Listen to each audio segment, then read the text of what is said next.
श्री स्वामी समर्थ. मी मोहिनी तुमच्या सगळ्यांचं परत एकदा स्वागत करते आपल्या नवीन एका व्लॉगमध्ये. तर स्वामी सेवा करूनही किंवा स्वामी जीवनामध्ये असूनही आयुष्यामध्ये दुःख का? असा प्रश्न बऱ्याच जणांना पडतो. माझ्या मैत्रिणींना पडतो, मलाही पडतो. मग खरंच आपल्या जीवनामध्ये स्वामी असून सुद्धा आयुष्यामध्ये दुःख का? याबद्दलचीच मी तुम्हाला आज माहिती सांगणार आहे आणि याबद्दलच आज आपला व्हिडिओ असणार आहे.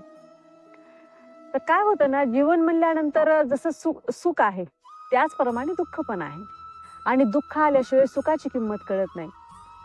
आणि माणसाचं कसं आहे ना, आपण सगळेजण काय करतो की पटकन समजा आपल्याला संकट आलं किंवा आयुष्यामध्ये जर दुःख आलं, अशा वेळेलाच आपण स्वामींचा धावा करतो, आपण देवाचा धावा करतो. सुखामध्ये बऱ्याचदा आपण स्वामींना विसरून जातो आणि आपापल्याच आपण धुंदीमध्ये असतो. पण जेव्हा दुःख असतं अशा वेळेला मात्र आपण स्वामींच्या चरणाशी लीन होतो. मग जेव्हा आपल्यावरती आपण स्वामी सेवा करू लागतो किंवा आपण स्वामींचं नामस्मरण करू लागतो, अशा वेळेला बऱ्याच जणांना असं वाटतं की नाही नाही, दुःख आलंच नाही पाहिजे. तर असं नाहीये. जसं नाण्यांच्या दोन बाजू असतात, अगदी जीवनाच्या तशाच दोन म्हणजे सुख आणि दुःख. स्वामी जीवनामध्ये असल्यानंतर तर समजा आपले काही कर्म असतात, पूर्वजन्मीचे काही कर्म असतात, ह्या जन्मीचे काही आपले चुकून झालेले कधी म्हणा, जे कर्म असतात ते कर्म स्वामी आपल्याकडनं फेडून घेतात. दुःख तर येणारच आहे ना आयुष्य म्हणल्यानंतर. पण स्वामी जीवनामध्ये असल्यानंतर काय होतं की ते दुःख जे असतं, त्या दुःखाची जी तीव्रता असते ते आपले स्वामी त्या दुःखाची तीव्रता कमी करतात. आणि ते जे दुःख असतं ना आपलं, ते आपल्याला अगदी फुलाप्रमाणे हलकं वाटू लागतं. जीवन म्हणल्यानंतर आपण हे आपल्या मनामध्ये एक एक म्हणजे एक विचार केला पाहिजे आपण की आपलं हे जीवन आपण जगतोय, जसं सुख आहे त्याचप्रमाणे दुःख सुद्धा येणारच आहे. बऱ्याचदा काय होतं ना, आपण जे मनामध्ये चिंततो ना तेच आपल्या आयुष्यामध्ये होऊ लागतं. तुम्ही बघा, तुम्ही जर मनाशी म्हणलात ना की माझं डोकं दुखायलंय, माझं डोकं दुखायलंय, तर खरंच तुम्हाला असं फील होतं की खरंच आपलं माझं डोकं दुखायलंय का काय? अगदी म्हणजे सांगायचं तात्पर्य हेच आहे की जर तुम्ही मनाशी म्हटलात ना संकट पण आल्यानंतर की स्वामी आहेत, स्वामी आहेत, स्वामी आहेत, स्वामी माझं वाईट होऊ देणारच नाही, तसं शक्यच नाही, माझे स्वामी अशक्यही शक्य करतात. तर तुम्ही नक्की बघा, खरंच खरंच आपल्या आयुष्यामध्ये अशक्य सुद्धा ज्या आपल्याला गोष्टी वाटतात त्या आपोआप शक्य होऊ लागतात. मग होतं काय की बरेच जण पटकन मग त्यांचा विश्वास नाहीसा होऊ लागतो स्वामींवरचा. पण मला एक सांगायचं, आता समजा आपले आई वडील आहात, आई वडिलांनी आपल्याला जन्म दिला, लहानाचं मोठं केलं. आई वडिलांचे ऋण आपण आयुष्यभर फेडू शकत नाही. पण बऱ्याचदा अभ्यासासाठी म्हणा किंवा आपण काही खोडीपणा केलेला असतो, जेव्हा आपण लहानपणी, जेव्हा आपण बालपणी असतो त्यावेळेला.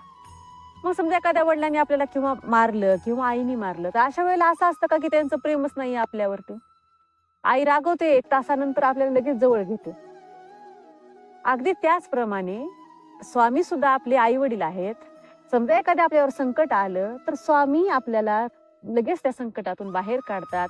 पण असं तर नाहीये ना की स्वामी आहेत म्हटल्यानंतर संकट आपल्या आयुष्यामध्ये येणारच नाहीये. हा निसर्गाचा नियम आहे. सुख आणि दुःख हे दोन एकत्रच येतं. त्याच्यामुळं आयुष्याचा हा नियमच आहे की आयुष्यामध्ये दुःख येणारच आहे.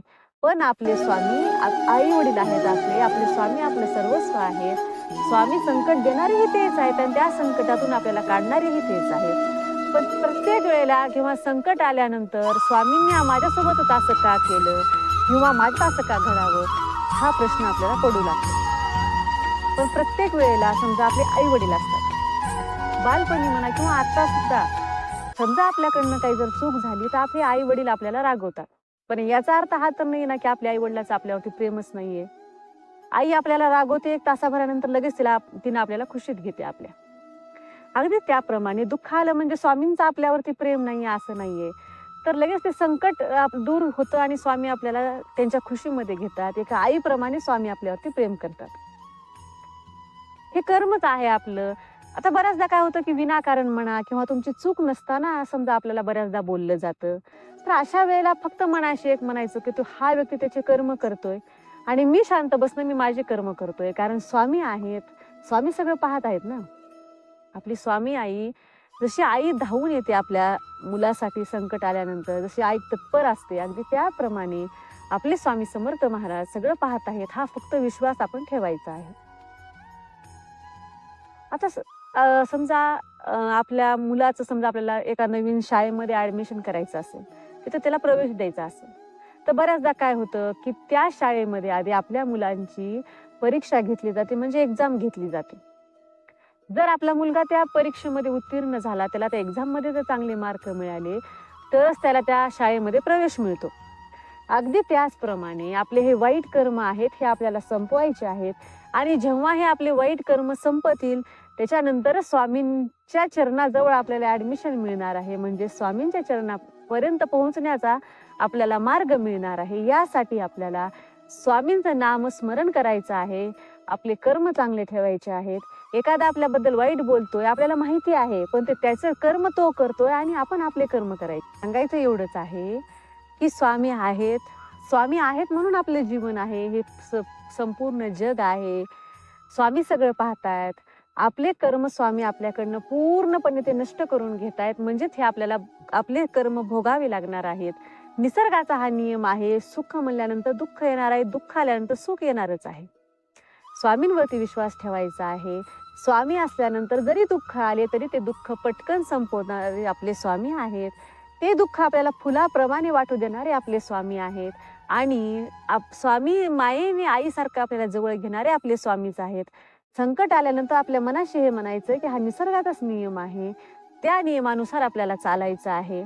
आपण प्रत्येकाबद्दल चांगला विचार करायचा आहे. स्वामींकडे प्रत्येकासाठी चांगली प्रार्थना करायची आहे, की जेणेकरून समजा उद्या आपल्यावरती संकट आलं तर आपण स्वामींकडे गर्वाने बघून म्हणू शकतात की स्वामी, हे संकट माझ्यावर आले तुम्ही दूर करा, कारण मी आतापर्यंत कुणाचंच वाईट तुमच्याकडे मागितलेलं नाहीये. एवढे आपले कर्म चांगले असले पाहिजेत.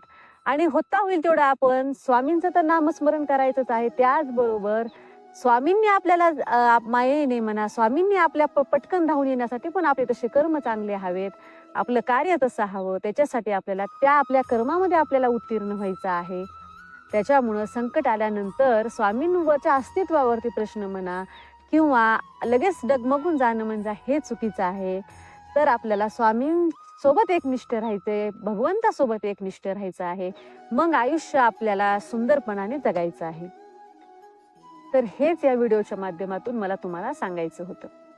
व्हिडिओ आवडला असेल तर व्हिडिओला लाईक करा, कमेंट करा. आणि तुम्ही जर आणखी स्वामींची मोहिनी हे चॅनल सबस्क्राईब केलं नसेल तर नक्की सबस्क्राईब करून घ्या. श्री स्वामी समर्थ. धन्यवाद.